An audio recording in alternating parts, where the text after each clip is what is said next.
Hello friends, मैं उसिया hair and makeup artist और एक बार फिर से स्वागत है आप सभी का मेरे यूट्यूब चैनल रक्षा मेकओवर्स पे। तो यहाँ पर आप मेरी क्लाइंट का स्किन टाइप देख ही रहे हैं। उनकी जो स्किन है पूरे फेशियल हेयर है, बहुत ही ड्राई स्किन है। कभी इन्होंने फेशियल नहीं लिया है, क्लीन अप नहीं लिया। इनफैक्ट शादी के टाइम पे भी इन्होंने कोई स्किन केयर नहीं की। अब यहाँ पर आप देख रहे हैं इनके स्किन कितनी गंदी है। अब इस स्किन के पे अपन वर्क किस तरीके से कर रहे हैं, तो यहाँ पर हम सबसे पहले इनके फेस की क्लींजिंग करेंगे। बहुत ही अच्छे क्लींजर से इनकी क्लींजिंग करने के बाद टोनिंग करेंगे। यहाँ पर टोनिंग मैंने 2 से 3 बार एप्लीकेट किया था। टोनर का एप्लीकेशन किया, उसको एब्जॉर्ब होने दिया, अगेन एप्लीकेशन किया, एब्जॉर्ब होने दिया, फिर एप्लीकेशन किया, फिर एब्जॉर्ब होने दिया। उसके बाद मैंने मॉइस्चराइज़र के साथ पे भी यही प्ले किया। मॉइस्चराइज़र किया, उसको एप्लीकेट किया, छोड़ दिया, फिर एप्लीकेट किया, छोड़ दिया, फिर एप्लीकेट किया और छोड़ दिया। तो इससे क्या होता है ना, स्किन पे प्रोडक्ट बहुत ही अच्छे से पेनिट्रेट हो जाता है। अब यहाँ पर मैं ऑयल प्राइमर से स्किन को बहुत ही अच्छे से प्रैप कर रही हूँ। ऑयल प्राइमर पे भी मैंने ऑयल प्राइमर का एप्लीकेशन किया, उसे छोड़ा, फिर अगेन एप्लीकेशन किया। और अब आप मेरी जो क्लाइंट है उनकी स्किन देख सकते हैं, पहले से बहुत ही अच्छी होगी। यहाँ पर मैंने अगेन लव अर्थ का एक सीरम है वो मैंने यूज़ किया है। उसके बाद फिर से मैं इनकी स्किन को 30 से 40 सेकेंड के लिए रेस्ट ऑफ पे जाने दूँगी। अब यहाँ पर मैं इनके करैक्टर को और जो भी पिगमेंटेशन की इनके फेस पे प्रॉब्लम है उसे मैं अच्छे से कवर करूँगी। बहुत ही अच्छे से इनके जो भी एक्ने पॉइंट हैं, देखिए इनका जो लिप का एरिया दिख रहा है वो भी कितना पिगमेंटेड है, हाईली पिगमेंटेड है।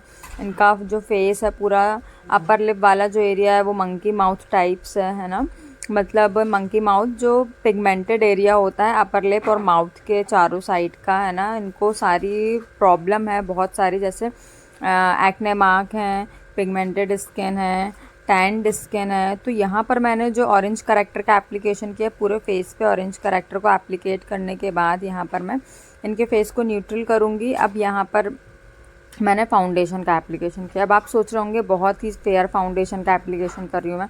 जी हाँ, मुझे थोड़ा सा फेयर इसलिए लेना पड़ा बिकॉज़ मेरी जो क्लाइंट थी उनकी नीड थी कि मुझे बहुत ही ज़्यादा फेयर कर दिया जाए, मुझे पूरा वाइट ही कर दिया जाए। बट मुझे नहीं लगता कि क्लाइंट को, यदि उनका रियल फंक्शन है, कुछ फंक्शन है, तो उन्हें इतना ज़्यादा वाइट पे जाना चाहिए। मुझे ऐसा लगता है कि जो उनका नेचुरल स्किन टोन है उस पे ही उनको रहना चाहिए, बिकॉज़ उनका जो रियल टोन है वो सभी को पता है। अब ऐसे में क्या होता है, जितना मैंने दिया है ये मुझे पता ऑक्सीडाइज हो जाएगा। इसके अलावा यदि मैं वाइट करती तो देखने वाले मेरा मजाक उड़ाते, और क्लाइंट का भी ऐसे में मजाक उड़ता ही है कि इतनी डल स्किन है, ऐसा क्या करवा के आई पार्लर से कि इतनी गोरी हो गई है, बिल्कुल सफ़ेद कर दिया। तो ऐसे में क्या होता है, हम आर्टिस्ट लोगों का नाम ख़राब होता है। अब यहाँ पर मैंने नेक और फेस पे कंप्लीट बेस दे दिया है। अब आपको एक बात और बता दूं कि मेरी जो क्लाइंट है ये, इनका नेक और जो स्किन टोन है, सिर्फ फेस का ही स्किन टोन जो है इनका डल्ड और टैंड है। अदरवाइज़ यदि आप इनकी नेक देखेंगे फाउंडेशन के पहले तो आपको देखेगा कि नेक फेयर है ना। तो इन्होंने कुछ एक्सपेरिमेंट किए हैं अपने फेसेस के साथ, तो मैं बिल्कुल आपसे बोलूँगी कि आप ऐसा मत करिए। ऊट पटांग कुछ भी प्रोडक्ट उठा के कभी भी फेस पे मत लगाइए। उसका रिएक्शन ये होता है कि इनका जो स्किन टोन है वो डल हो गया है, स्किन पूरी ख़राब हो गई है। तो आपको मैं बिल्कुल सजेस्ट करूँगी और एडवाइस दूँगी कि कभी भी ऐसा एक्सपेरिमेंट मत करिए। कोई भी ऐसी क्रीम मत लगाइए अपने फेस पे जो इंस्टेंट आपको ग्लो दे, इंस्टेंट फेयरनेस दे। जो मेरी क्लाइंट का प्रॉब्लम है ये बस इसी वजह से हुआ कि इन्होंने इंस्टेंट ग्लोइंग पे ज़्यादा फोकस किया, इंस्टेंट फेयरनेस पे ज़्यादा, और इस वजह से इनका जो फेस का कॉम्प्लेक्शन है वो पूरा डल हो गया। खैर मैंने उसे काफ़ी करेक्ट किया है, इनके बार बार कहने पर भी मैंने इनको एकदम फेयर शेड नहीं दिया है। यहाँ पे मैं इनके फेस को कॉन्टूर कर रही हूँ बिकॉज इनको कॉन्टूर भी बहुत ही ज़्यादा भर भर के चाहिए था। अब कॉन्टूर और कॉन्टूर और ब्रॉन्ज़र में अंतर होता है। यहाँ पर जो मैंने किया था उसे ब्रॉन्जरिंग कहते हैं, और जो कॉन्टूर होता है उसका काम सिर्फ एक शेडो क्रिएट करना होता है, और ब्रॉन्ज़र का जो काम होता है फेस के फीचर्स के अकॉर्डिंग जो प्रोडक्ट होता है उसको एप्लीकेट करना कि जो आपके फीचर्स हैं वो एकदम शार्प लगे, है ना। ये ब्रॉन्ज़र का मेन पर्पस होता है। तो ब्रॉन्ज़र को करने के बाद यहाँ पर मैं अगेन अंडर आई पे मुझे हाइलाइटिंग की प्रोसेस करनी है, तो जो भी मुझे ऐसा लगा कि इनका जो अंडर आई क्रीज एरिया है वो डार्क लग रहा था मुझे, तो मैंने उसे अगेन डार्क करके उसको फिर से ही कंसील किया है, बिकॉज़ मुझे हाइलाइटिंग का जो शेड है वो उठा के दिखाना था।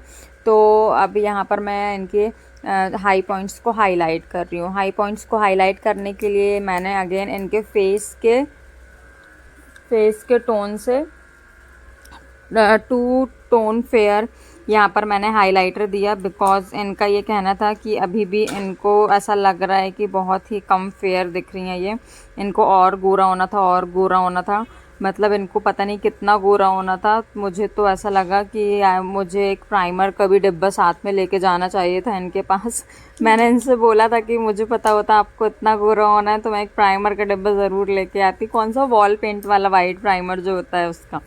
अब यहाँ पर मैं बेकिंग कर रही हूँ। बेकिंग के लिए यहाँ पे मैंने पफ पे ही प्रोडक्ट को मिनिमल किया है एंड देन फेस पे एप्लीकेट कर रही हूँ। बहुत ही अच्छे से आपको हमेशा जो है फेस पे बेकिंग करनी है, और पूरे फेस पे आपको अच्छे से देखना है। कभी कभी क्या होता है ना, प्रोडक्ट अच्छे से इमल्सिफाई नहीं हो पाता है, अच्छे से बेकिंग नहीं हो पाती है, तो क्या होता है वहाँ का बेस जो है लॉक नहीं हो पाता है। तो यदि क्लाइंट वहाँ फिंगर रख देता है या बाय मिस्टेक हमारा ही काम करते करते वहाँ फिंगर लग जाती है, तो वो वहाँ पर फिंगरप्रिंट आ जाता है। तो आपको बहुत ही ध्यान रखना होता है बेकिंग करते टाइम, बिकॉज बेकिंग बहुत इम्पॉर्टेंट है। यदि आप अपने बेस को लॉक नहीं करेंगे तो आपका पूरा फाउंडेशन निकल जाएगा, मेल्ट हो जाएगा। तो यहाँ पर मैं आपको बता दूँ, बेकिंग इज़ टू इम्पॉर्टेंट। और बेकिंग के साथ साथ यदि आप सोचें कि ये जो बेकिंग हो रही है वो और कॉम्पैक्ट पाउडर वाली बेकिंग सेम होती है, तो ऐसा बिल्कुल भी नहीं है। जो मैं लूज़ पाउडर से बेकिंग कर रही हूँ ये डिफरेंट है, और कॉम्पैक्ट पाउडर से जो बेकिंग होती है वो डिफरेंट है। दोनों का काम अलग अलग है। कॉम्पैक्ट पाउडर वाली जो बेकिंग होती है वो आपको कवरेज इतनी ज़्यादा नहीं देगी एंड लॉन्ग लास्टिंग वो नहीं रहता है। लूज़ पाउडर वाली जो बेकिंग होती है वो लॉन्ग लास्ट होती है। तो आप हमेशा ध्यान रखें, यदि आपने फाउंडेशन के एप्लीकेशन के बाद कॉम्पैक्ट पाउडर से बेकिंग की है तो ये बहुत ही रॉन्ग मेथड है, आपका मेकअप लॉन्ग लास्ट नहीं रहेगा। अब यहाँ पर मैं अपने अगेन जो कॉन्टूर मैंने किया था, सॉरी ब्रॉन्ज़र इफेक्ट डाला था, अब मैं उसे शार्पनेस प्रोवाइड करने के लिए एक बार फिर से कॉन्टूर कर रही हूँ। फेस के फीचर्स को एनहेंस और एकदम शार्प दिखाने के लिए एक बार फिर से उस पर कॉन्टूरिंग कर रही हूँ। यहाँ पर मैं ब्लशिंग कर रही हूँ। ब्लशर मैंने यहाँ पर पीच और डार्क पिंक यूज़ किया है, बहुत ज़्यादा ही मैंने लाइट शेड्स यूज़ नहीं किए हैं। तो आप देख सकते हैं यहाँ पर मैं ब्लशर किस तरीके से कर रही हूँ। जब भी आप ब्लशर करें आपको क्लाइंट के फीचर्स के अकॉर्डिंग ब्लश करना है। पतला फेस के लिए अलग ब्लश होता है, राउंड फेस के लिए अलग ब्लश होता है, ओवल के लिए अलग होता है, स्क्वायर के लिए अलग होता है। हर टाइप की technique, contour technique, blushing technique हर फेस शेप के अकॉर्डिंग अलग अलग होती है। अब यहाँ पे मैं आई मेकअप कर रही हूँ। सबसे पहले मैंने लाइट ब्राउन शेड लिया जिससे मैंने आई पे पुट किया और ब्लेंड किया। उसके बाद मैं फिर से यहाँ पर कॉर्नर ऑफ द आई पे थोड़ा सा डार्कर ब्राउन शेड लूँगी। आप देख सकते हैं यहाँ पर मैं किस तरीके से ब्लेंडिंग कर रही हूँ, आपको भी ठीक उसी तरीके से करना है। ये जो ब्लेंडिंग आप देख रहे हैं एकदम सेम ब्लेंडिंग आप यहाँ देख ही रहे होंगे कि एकदम एक सीमलेस इफेक्ट आ रहा है, कहीं पर ऐसा पैची नहीं दिख रहा है कि कलर एक प्रॉपर मिक्स ना हुए हों, कहीं ज़्यादा ऐसा भी नहीं लग रहा है कि कहीं ज़्यादा हो गया कहीं कम हो गया। तो बिल्कुल इसी तरीके की ब्लेंडिंग आपको भी करनी है, तभी आप एक प्रॉपर आई मेकअप क्रिएट कर पाएंगे एकदम फ्लॉलेस शेड्स के साथ। तो सबसे पहले मैंने यहाँ पर लाइट ब्राउन शेड लिया, फिर मैंने थोड़ा सा डार्क ब्राउन के साथ प्ले किया, बिकॉज़ मेरे सारे क्लाइंट्स, मैं अभी तक जितने भी वीडियोस पोस्ट की हूँ सारे क्लाइंट्स मेरे रियल क्लाइंट्स हैं। ऐसा नहीं है कि मैंने किसी मॉडल के ऊपर वर्क किया है। तो मुझे क्या होता है ना, उनको रियल इफ़ेक्ट और नेचुरल इफ़ेक्ट देना होता है, इसलिए मैं हमेशा brown shade, light brown shade, dark brown shade इनके साथ प्ले करती हूँ। अब यहाँ पर बिकॉज़ इनकी साड़ी का जो शेड था वो ग्रीन था, दैट्स वाई यहाँ पर मैंने डार्क ग्रीन कलर लिया है ना, इसे मैं काई ग्रीन भी बोल सकती हूँ। इसके बाद बहुत ही आहिस्ता मैंने इनकी सिर्फ आई बॉल वाला जो पोर्शन है मैंने उसे डार्क किया है। आप देख रहे हैं यहाँ मैंने पूरी आई बॉल को ग्रीन नहीं किया है, पूरी आई को ग्रीन नहीं किया, सिर्फ आई बॉल वाला जो पोर्शन है सिर्फ उसे ही मैं डार्क कर रही हूँ, डार्क ग्रीन दे रही हूँ। बहुत ही कम प्रोडक्ट के साथ यहाँ मैं प्ले कर रही हूँ। कम प्रोडक्ट लेने का मेन पर्पस मेरा यह है बिकॉज मेरा बेस ऑलरेडी डन हो चुका है। मैंने अंडर आई पे पाउडर डस्ट ऑफ किया है। कभी कभी हम अंडर आई पे पाउडर डस्ट ऑफ यदि करना भूल जाते हैं तो क्या होता है, प्रोडक्ट यदि ब्रश में बहुत ज़्यादा है तो वो फेस पे गिरेगा। अब फेस पे गिरने की वजह से यदि हमारा बेस गीला है, फेस पे ग्लिटर गिर गया, फेस पे कलर्ड आई शेडो पिगमेंट गिर गए, है ना, तो क्या होगा, वो बेस पे चिपक जाएगा। अब बेस पे चिपकेगा तो वो क्या होगा, ख़राब कर देगा हमारे बेस को, फिर आप उसे सुधारोगे कैसे। तो ये एक बहुत ही बड़ी प्रॉब्लम क्रिएट हो जाएगी हमारे लिए। इसलिए जब भी आप एप्लीकेशन करें आई शेडो का तो आप अंडर आई पे आप पाउडर को पुट करें।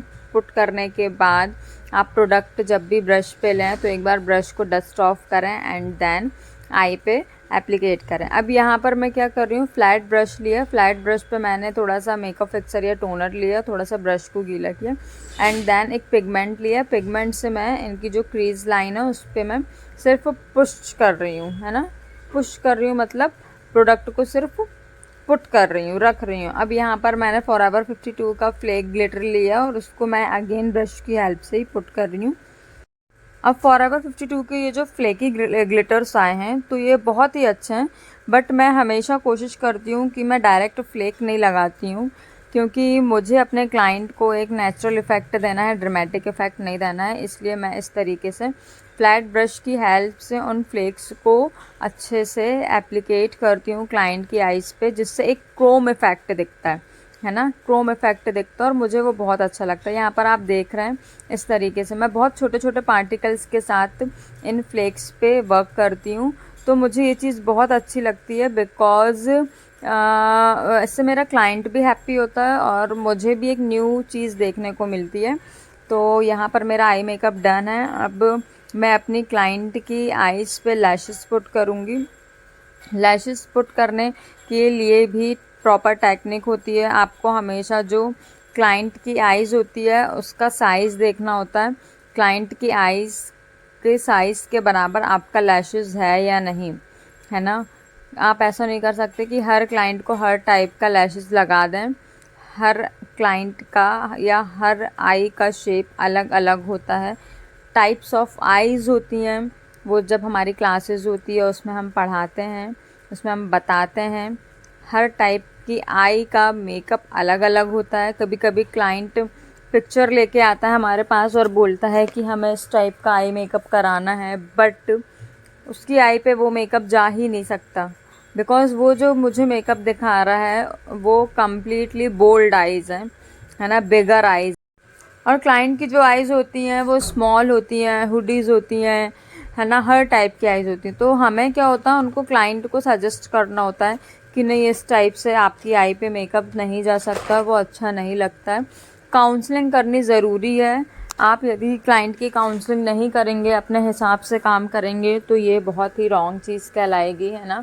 आपका क्लाइंट ऐसे में कभी आपसे सेटिस्फाइड नहीं होगा। इफ़ यू वांट टू आपका क्लाइंट आपसे सेटिस्फाइड हो तो प्लीज़ आप उनसे काउंसलिंग कीजिए, उनके जो भी डाउट्स हैं, जो भी उनकी प्रॉब्लम्स हैं उनको क्लियर करिए, तब जाके आपका क्लाइंट आपसे खुश होगा। और यहाँ पर मैं लिपस्टिक कर रही हूँ। मैं आपको बता दूँ, मेरी ये जो क्लाइंट है इनके लिप्स भी अनइवन थे।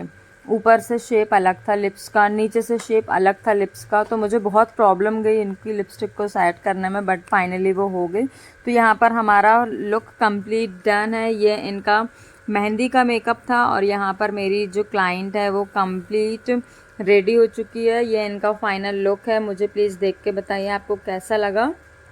Thank you for watching, bye bye. अभी तक आपने मेरे यूट्यूब चैनल को सब्सक्राइब नहीं किया हो तो प्लीज़ सब्सक्राइब करें, शेयर करें, कमेंट करें, बेल आइकन पे क्लिक करें। Thank you for watching, bye bye.